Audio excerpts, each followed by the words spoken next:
Mr. Speaker, I can say without any doubt that President Akufo-Addo and Vice President Alhaji Bawumia, who promised to transform our country within 18 months, have been a monumental failure. They simply promised heaven and they have delivered hell. A limited fiscal space under Atuforsen's watch. The fiscal space had a deficit of 6.5%, a distressed financial sector, negative 17.3%, a derailed IMF ECF program, and reduced economic output of minus 3.4. Mr. Speaker, suffice to state with emphasis that the IMF program that they themselves went for failed. Omande sheme mamunyina akwa abadeba Kantona TV so sene Kantona TV ahye mobosa be na benya nsem bi edika mediti ne de bebre musa pepe na be na benya yeye na mrahwebujafo ekwa asetra sene da bi omoye no omobubu fa Ghana yedi ne Ghana nkoso na the state of the nation e de betu dwa omobubu Ghana na eye minority leader honorable Atuforsen ne dikan ebekasa ya oche niyama bone a MPP aban na ababeye asisi amaniama bo ayeden kanso eni butum adwuma a omoya omontimi anya wi obobo ni nyina so no kan wi enso no na ye majority leader in parliament honorable Afenyoman nso sorry nso eche niama MP ababeya NDC ba ya omontimi anya anumu no kan say professor Nana a oye running mate ma his excellency John Dramani Mahama wanyini ni fie kra bro aduoson 70 years kan say no enya de a mrahwebujafo a omo NDC afa omo bojo so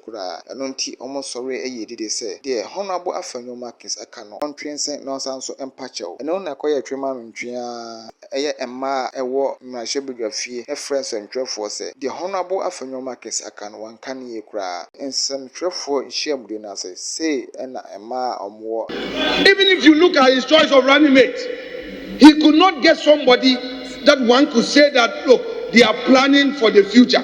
The person is over 70 years. You have no succession plan. Mr. Speaker, from day one, the government will be in crisis. Mr. Speaker, from day one, their government will be in crisis. Mr. Speaker, they want to pick the very old person who could not perform at the education ministry, who could not.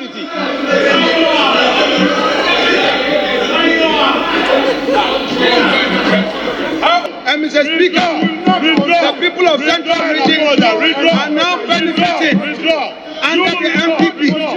The landing project is ongoing, and we all know what the landing. Withdraw and apologize. Withdraw. You cannot be reckless. Mr. Speaker, you will not continue. Mr. Speaker, should I proceed? Withdraw and apologize. Withdraw. We've called you here because something has happened in the chamber this morning or afternoon that I'm personally displeased about. My sisters and I, supported by our brothers, are here with us because if you come to our current standing orders, 1, 2, 3, if you read 6, it says the speech of a member shall be relevant to the subject under discussion. This morning, all we have sought to do as a parliament is to have the closer remarks by the leaders on the state of the nation's address.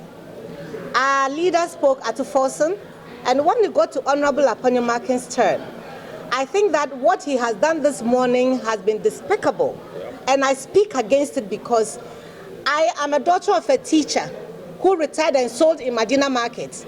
The examples that I found that has brought me to be a member of parliament includes, if you count 10 people, Professor Nana Jeno-Pokwajiman, a former Minister of State for Education, the first female Vice Chancellor in this country, a school where Honorable Afenyoman attended, and for him to change the narrative, the discussion on the floor, to attack this woman the way in which he did is totally unacceptable. I take exception to that. And I think that we cannot, only on the 8th of March, celebrate Women's Day, International Women's Day, where we are asking that we need mentors for our young girls to grow and become like. And for him to reduce this woman as if he was talking about his co-equal or his classmate, somebody who has taught you communication skills. A person who has been elected by the biggest party in this country to be the running mate to President John Dramani Mahama. What business has this woman's name got in the closing remarks of the State of the Nation address? I am horrified. I think that we deserve an apology from the leader for the way in which he has brought this woman's name into disrepute. I represent the Central Region. We're very proud to have Professor Nana Jane as the first female running mate of the largest opposition party. But it's very offensive to women in the Central Region. This is very offensive to women as a whole, to have such derogatory remarks being made about our running mates. And we will not accept this. We demand an apology. Yes. She is 70 years old. She's a strong, beautiful woman, intelligent. Yes. She has all it takes. Well accomplished. Well accomplished, all it takes to be a running mate. She qualifies in every single way. She qualifies in every single manner.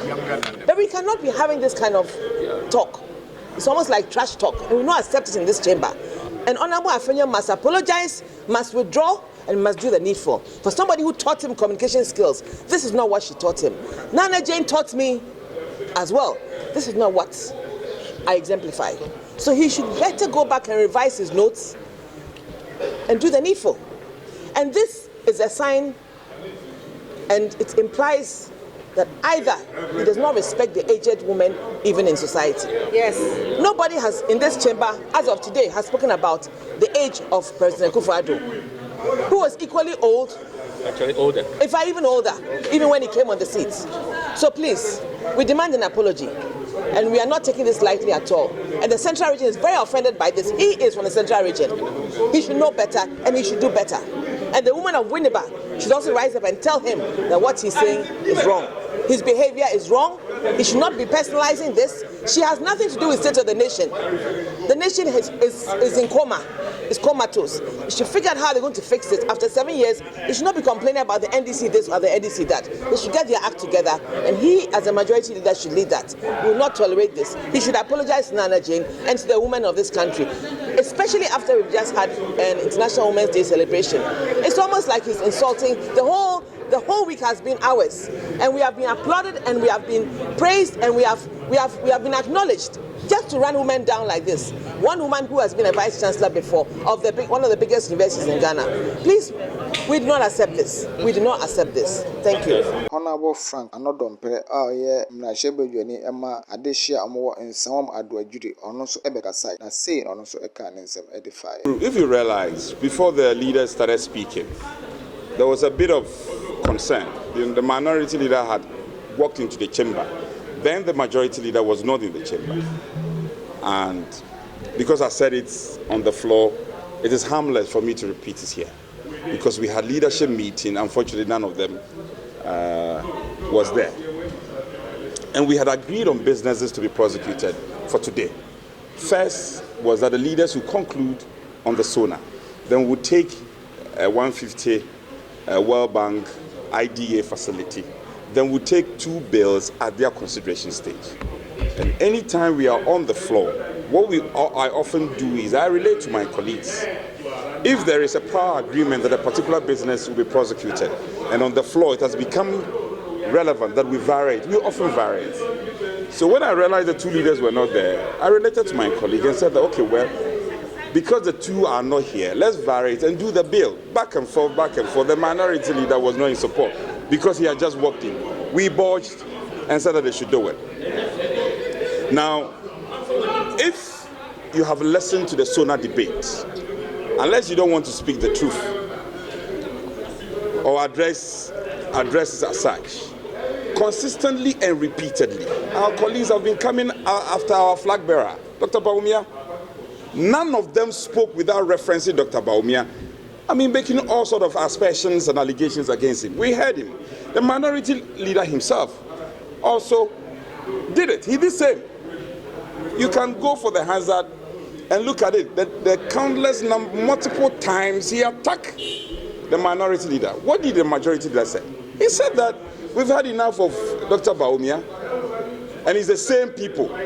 Dr. Bawumia and the old prof is the same people. And they're even looking at the age of prof.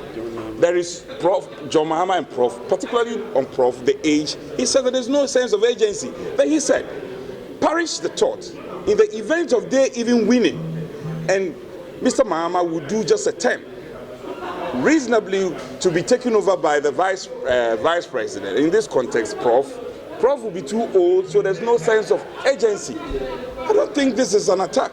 And look, even in our standing orders, if somebody says something that is impugning wrong motive, you have the right to rise up at where you are and take the person on. They just, we know it's a strategy. You know, first of all, our colleagues should also learn to be tolerant. They should up their sense of tolerance. When Atuforsin and Co were speaking, we all listened to them. If, assuming without admitting that the majority leader has said something which borders on a personal attacks on Prof, that's not how to go about it. But we will be kind enough, and that is how democratic we are. We always show the way. If it is the case that the mention of Prof and her age is their problem, we will depart from there. But the facts will be told. The story will be told. The abysmal performance of John Mahama and the administration, that will continue to expose that. Let nobody begin any crusade that we went on a viral attack on womanhood. That we will never do. And I hope you will carry the story duly. I thank you.